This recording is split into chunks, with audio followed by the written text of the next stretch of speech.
He is the beautiful, the love of my life, Mr. Godfrey Cambridge. Godfrey Cambridge was a student at Hofstra University studying medicine when he decided to quit school and become an actor. Now they are changing the Negro image in films. You notice that I say Negro, colored, black, Afro-American I find cumbersome.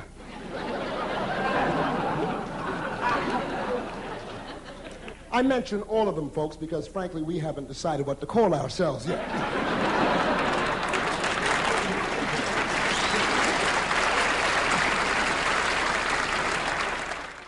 By 1957, he was appearing on Broadway, and in 1962, he was nominated for a Tony Award. Godfrey Cambridge has been so successful in the movies, on television, and on Broadway that he has observed that people are now referring to Cary Grant as the, quote, white Godfrey Cambridge. He is known equally as a comedian and as an actor who will undertake any role at all, provided it isn't that of the stereotyped Negro. I hope you'll excuse me for being a little silly. This is my first stakeout. That's all right. Hey, somebody's going by the Gerard house. Yeah, I see him. What are you going to do? Nothing. It looks like just the paper boy. Yeah, it is. It's not the regular paper boy, though. He's not? No. That's the kid who comes on weekends. Well, this is the weekend. Yeah. You don't have to report that. After appearing on The Jack Parr Show, in the 1960s, Godfrey would become a regular presence on TV as a stand-up comedian. Everybody complains about television, but I'm an exception. I don't generally complain about it. I only have one minor complaint, and that is one commercial, The White Knight. You know, that nitwit on the horse goes by, turns everything white. Lord, I hope he never passes me. I got enough problems, you know. Turn me white, I'll start running around feeling guilty all the time. You know? He would release 4 comedy albums. Today, network television executives grapple with the enormous problem how to portray the average Negro in a realistic and courageous manner. The network tries to place Negroes in executive positions where they can be effective, respected, and at times of crisis considered a tower of strength. Black Journal takes you now to Beverly Hills, where a network executive meeting is now in progress. Let's get him a family, a mother, the whole bit. An entire Negro family. Great! On TV first. Yeah. My God, we'll make history.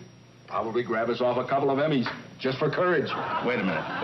Great idea, but will the public accept it?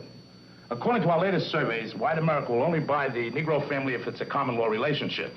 And you know, these people never get married. We can't have a colored agent and an illegitimate kid. Hi, Joe. I'm San Fernando Red, your new agent. How do you like me so far? Well, I don't know. When I received your telegram saying you wanted me to be your my agent, I was a little surprised. Surprised that the biggest agent in the country would ask for you? No, I was surprised that the telegram came collect. He appeared in a number of movies in supporting and leading roles. You booked dates for Cloris with government VIPs and senators. Now, why can't you do it for me? But that was different. She had that touch. Look, Millard, Cloris and I grew up together. We were like sisters. Now, if she can be invited to this reception, so can I. Interesting. Maybe. With the right gown and a new coiffure, you might pass for her. One more word, soul brother. You had it made. Black folks would have followed you anywhere. You could have been another Marcus Garvey or even another Malcolm X. But instead, you ain't nothing but a pimp with a chicken shit backbone.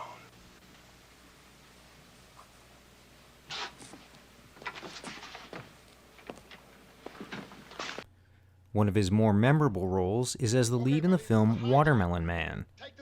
Directed by Melvin Van Peebles, Godfrey plays a white man who wakes up one day to discover that he has become black overnight. Hey, how'd you do in the poker game, Andy? Okay, fine. Hey, when are you and Dottie coming over to the house to try out my new barbecue? Oh, soon, real soon. 5 Saturdays in a row, I asked you. I'm beginning to think you all don't like us. Oh, boy, you are a treat. You're something to have around in an emergency. You know, it's very strange.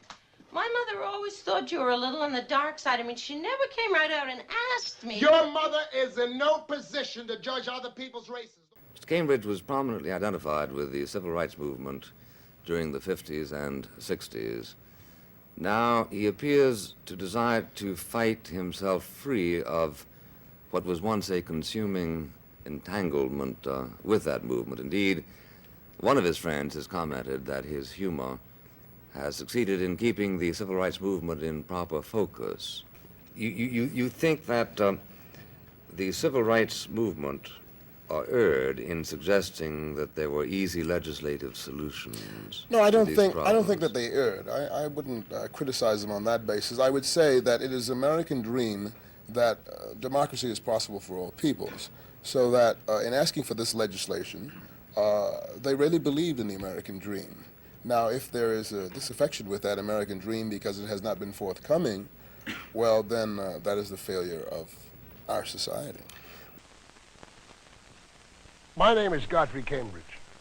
This film is dedicated to Chirilio Perez, age 15, who died of a narcotics overdose in New York City. In 1970, he wrote and starred in an educational short film called Dead is Dead, about the dangers of drug use. In the old days, we had jars filled with candy. Today, there's a new kind of candy, pills, of all kinds, from Quaaludes to horse tranquilizers to who knows what. And that's the problem. Young people all over the country are eating these pills like candy. It is an intense film featuring graphic footage highlighting the dangers of addiction. You know, when you laugh, I noticed one thing. You don't chuckle as much as you used to. You don't have as much there to chuckle. Took off 116 pounds, right? No kidding. You lost more than Twiggy is. Godfrey suffered from health issues connected to his fluctuating weight and binge eating. In 1976, while playing the role of Idi Amin in a TV movie titled Victory at Entebbe, he suffered a fatal heart attack at the age of 43. He would die on set. Although his work is not remembered much today, Godfrey Cambridge's sharp wit and biting satire is as powerful now as when he first performed it. Well, let's face it, friends, one thing is true, and that is, you ain't going back to Europe, and I ain't going back to Africa. We got too much going here. Thank you.